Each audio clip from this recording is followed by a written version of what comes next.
কিন্তু আমি যখন বারে বারে কোনমা জায়গা পরে আমি করছি কি আমি কোনমা জায়গা তো গন্ধ বাইর খুলতাম লছি ঠাস করে নিশ্চয় আগুন ডাই পড়ছে খুললে তো যে অফ হইব না অফ হওয়ার টাইম দিচ্ছে না আমার এটা নিচে দাগ নাই পড়ছে তুই এরপরে লাগে গেল গা চিল্লা খুললে তোর নিবদ না তো আমি খুলতে আসছিলাম কি করতেছিলেন আপনারা? আমি ডাইল বসাইছিলাম শুধু ডাইলটা বসেছে আর উপরে একটা পায়েস আছে ঘরে কটা সিলিন্ডার আছে? দুইটা দুটোটাই ব্রাশ মারছে। একটা মনে ব্রাশ করছে আর একটা কইতে পারতাম তখন তো দৌড়াদৌড়ি করতেছি কিন্তু জল টল তো কিছু দিচ্ছি না আমি শুধু ফায়ার ডাইলটা সার্ভিস বসাইছি। আইসিনি? হ্যাঁ ফায়ার সার্ভিস আইসিনি? ফার্স্ট তো আইসে অনেকক্ষণ পরে তো আইসে কিন্তু আমার মোবাইলও গেছে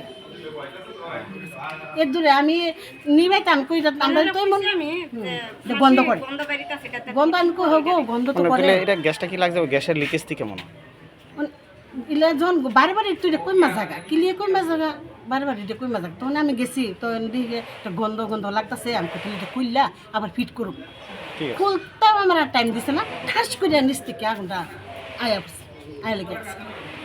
আমাদের এমজি বাজার ফায়ার সার্ভিসে একটা কল আসে যে ধলেশ্বর রুট নাম্বার 8-এর মাঝখানে একটা বাড়িতে ফায়ার হয়েছে। সেই মোতাবেক আমরা সেখানে স্পটে পড়ছি এই আইডির একটা রান্নাঘর রোলিং রান্নাঘর আর কি এটার মধ্যে ফায়ার হয়েছে গ্যাস সিলিন্ডার থেকে।